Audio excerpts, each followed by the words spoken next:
God, I'm in the jungle. How did I get here? Last thing I remember was burnt tires and race smoke. God. Oh my God, I hope Axl Rose isn't here.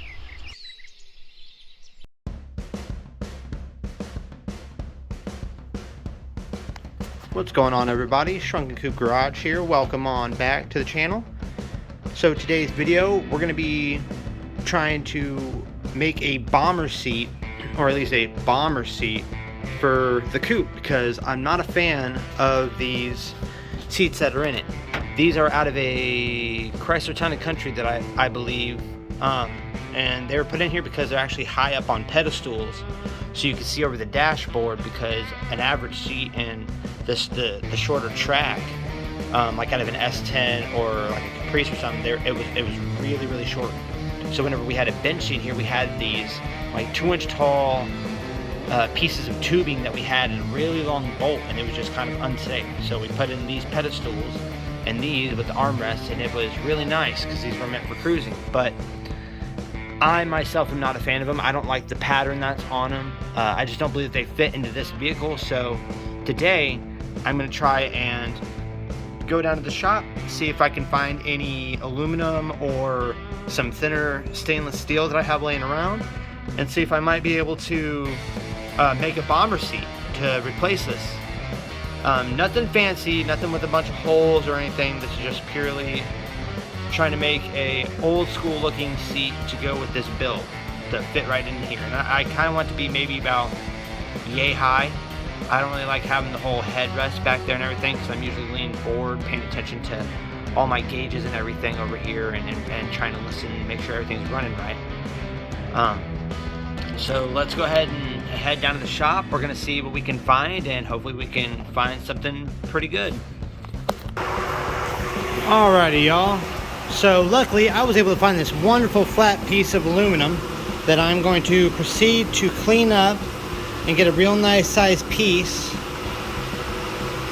for a bomber seat. Alrighty, I went ahead and got this piece all cut out and everything. I've got it currently sitting right up on over there at the gate. Gonna be taking that on down to the garage so I can use cardboard to make the template for it.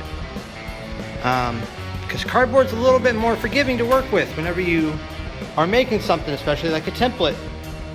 So I'm gonna go ahead and get all this stuff cleaned up, and then we'll take that down to the garage and we'll see what we can get on from there.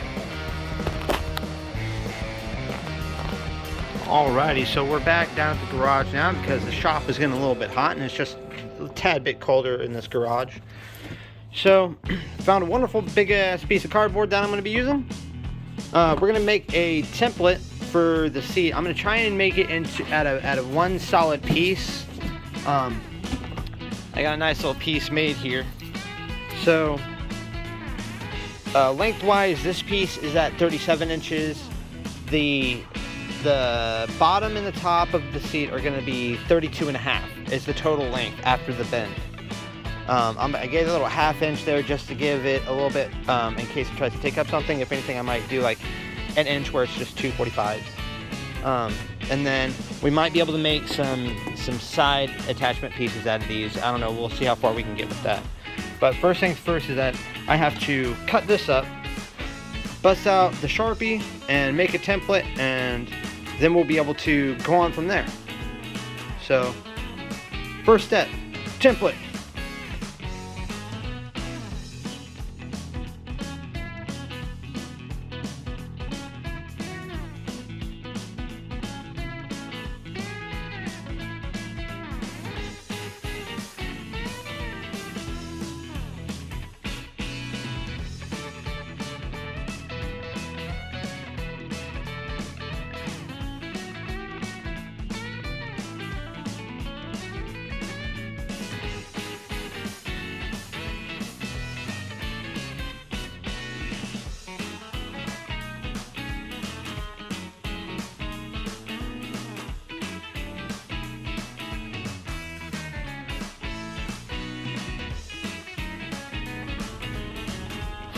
Alrighty guys, so this is the design that I was able to come up with.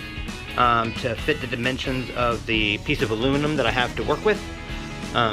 Nothing too fancy. I do plan to put a couple holes in it, of course. Possibly, maybe in the side wings, I'll do that.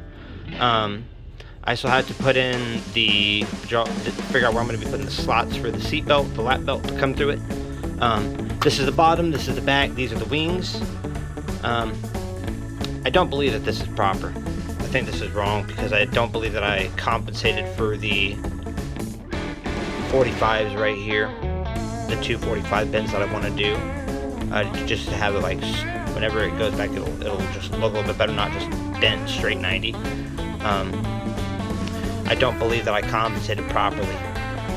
I believe I have to go half an inch with each one to this point, so whenever it does fold, they'll meet. But we're about to find out. It's probably going to end up being wrong. Yeah.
Alrighty, so done cutting, done drawing, done designing. Came up with two different sides. I liked one more than the other, so we're gonna go with that side. So I just cut it in half. I'll do one side, mark the middle point, flip it over, and just do it like that. So this is what we're looking at. So just a very basic seat. I got a couple tabs that are gonna be folded up that are gonna be holding in the bottom cushion, and some holes are going to be up here in the top section drilled for it so it can screw to the top of the section. It'll be pretty fun to be able to get this made and get this done and out, because this should be, yeah, that'll be just enough to get everything I need to get on it. So now we have to take this template and draw it onto here and mark out all of our folding lines. So now let's see how far we can get with this process, because it is getting pretty toasty here. So I'm probably going to go inside and cool down for a bit and then hop to this. Alrighty guys, so here's the template that I came up with. Got it both sides traced, everything squared out. Now I just got to take it down to the shop. Going to go ahead and get it chopped out and cut, bent, and then we'll see where we're at from there. Might have to call in a homie to help us TIG weld that, because I do not know how to TIG weld, but we'll get it all finished soon. So stay tuned for the next video. That's whenever I'll be going through doing the rest of the steps.